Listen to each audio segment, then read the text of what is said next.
আসসালামু আলাইকুম। সংবাদে আপনাদের সবাইকে স্বাগতম জানাচ্ছি আমি নুসরাত। শুরুতেই সংবাদ শিরোনাম। পুরোদমে ইরান, ইসরায়েল ও যুক্তরাষ্ট্রের মাঝে ভয়াবহ যুদ্ধ চলছে। এই যুদ্ধ ছড়িয়ে পড়েছে পুরো মধ্যপ্রাচ্য জুড়ে। আর এই মুহূর্তে আমাদের হাতে এসে পৌঁছেছে এই যুদ্ধের সর্বশেষ গুরুত্বপূর্ণ সব থেকে তাজা আপডেট সংবাদ আপনাদের জানিয়ে দিব। প্রথমেই জানাবো পারস্য উপসাগরে মার্কিন যুক্তরাষ্ট্রের ঘাঁটিতে ইরানের বিমান হামলা। পারস্য উপসাগর এবং ইরাকের কুর্দিস্তান অঞ্চলে মার্কিন ঘাঁটিতে ইরানের বিমান বাহিনীর যুদ্ধবিমানগুলো হামলা চালিয়েছে। ইরানের সেনাবাহিনীর commander in chief Amir Hatami Iran news নেটওয়ার্কে এই কথা জানিয়েছে।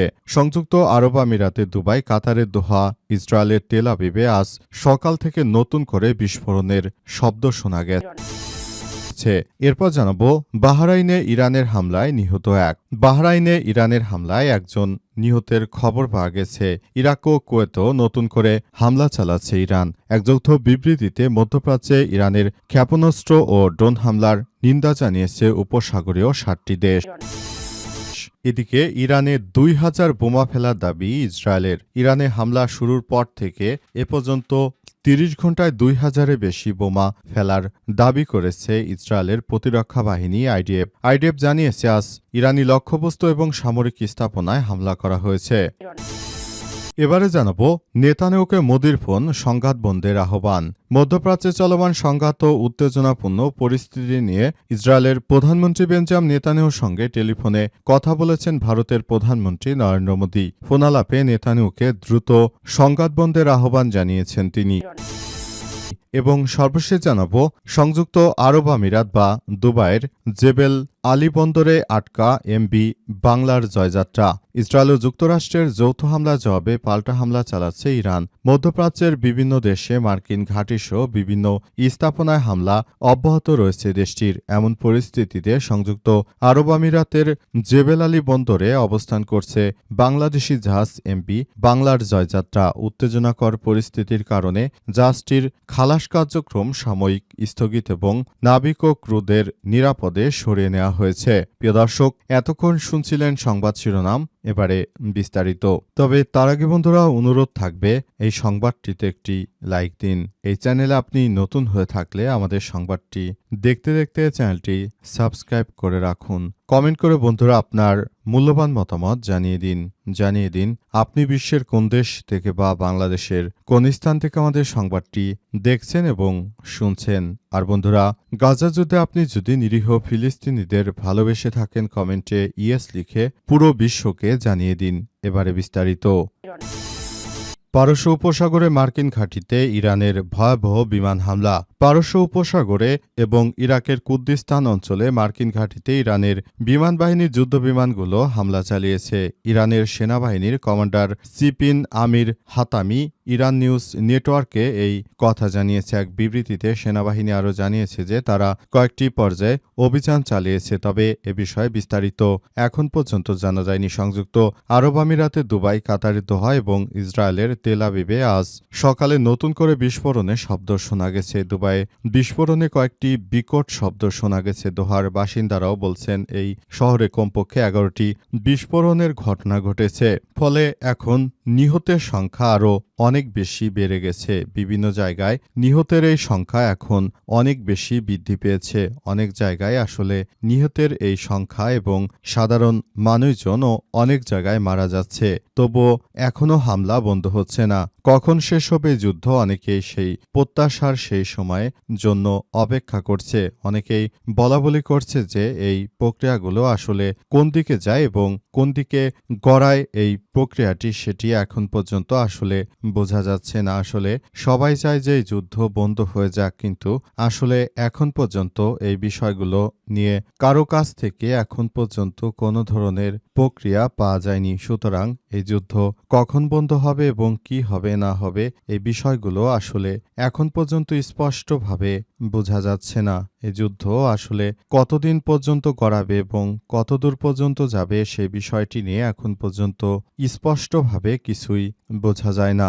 এই যুদ্ধ আসলে ধারণা করা হচ্ছে যে অনেক দীর্ঘায়িত হতে পারে, কারণ হিসেবে বলা হচ্ছে যে এই যুদ্ধ যখনই শুরু হয়েছে তখন থেকে মূলত ইরানের উপর একাধারে হামলা চালানো হচ্ছে। ইরানও এই হামলার শক্ত জবাব দেওয়ার চেষ্টা করছে এবং শক্তভাবে জবাব দিয়ে তারা মূলত এই হামলা প্রতিহত করার চেষ্টা করছে। তবে এখন পর্যন্ত তারা কতটা সাকসেস হয়েছে বিষয়ে তাদের রাষ্ট্রীয় গণমাধ্যম থেকে এখন পর্যন্ত আসলে সেভাবে বলা হচ্ছে না। তাহলে পরিস্থিতি কোন দিকে দাঁড়াবে সেটি এখন দেখার বিষয়।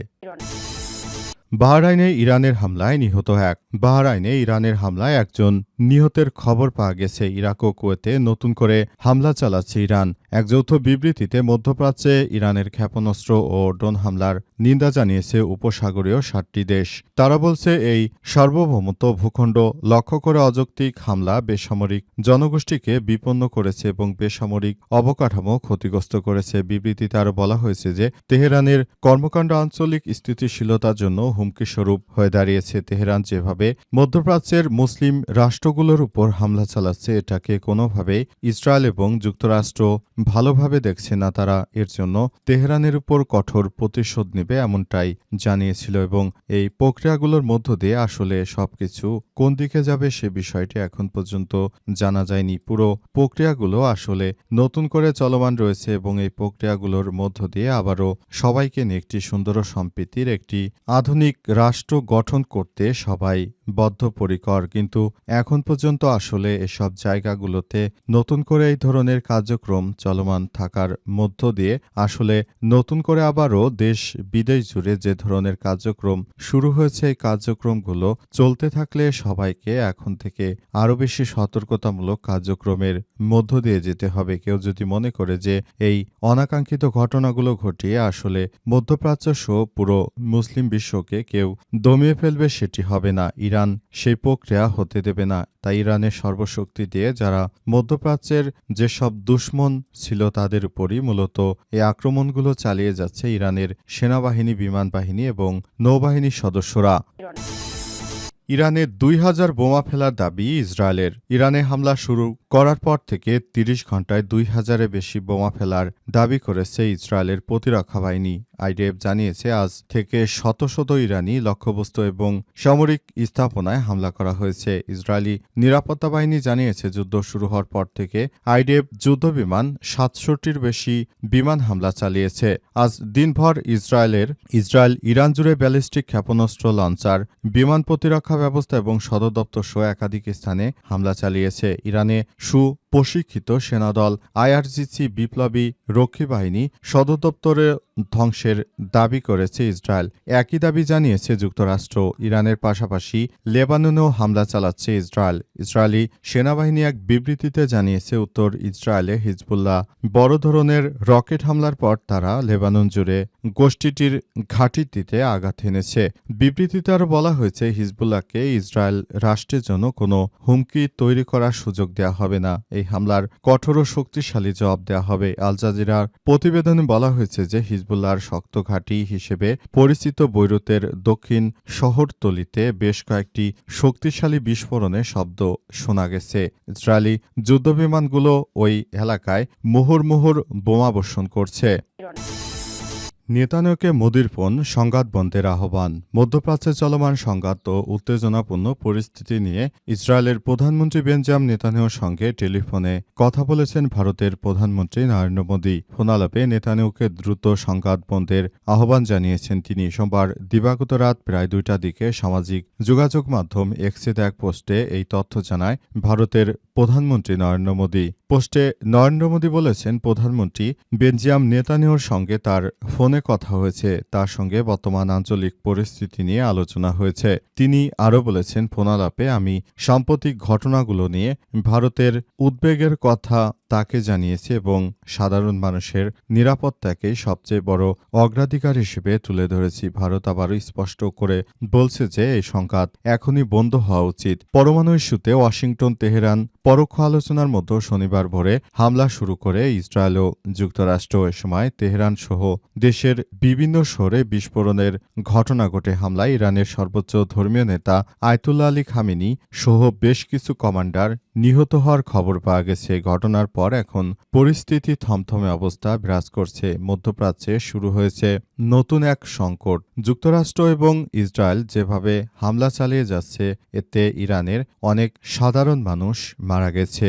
এই জায়গা থেকে সবাইকে এখন থেকে বেরিয়ে আসার জন্য আহ্বান জানিয়েছেন ভারতের প্রধানমন্ত্রী নরেন্দ্র মোদী। এজন্য নরেন্দ্র মোদীর পক্ষ থেকে ইতিমধ্যে সব বিষয় নিয়ে কথা বলা হয়েছে এবং বলা হয়েছে যে এই কার্যক্রম আসলে যদি চলতে থাকে তাহলে এটি হবে অত্যন্ত ভয়াবহ। সেজন্য এখনই এই যুদ্ধ বন্ধ করতে হবে বলে এমনটাই নরেন্দ্র মোদীর পক্ষ থেকে নেতানিয়াহুকে আহ্বান জানানো হয়েছে। নরেন্দ্র মোদীর পক্ষ থেকে বলা হয়েছে, আমি আহ্বান জানিয়েছি, আশা করি নেতানিয়াহু আমার কথা রাখবেন।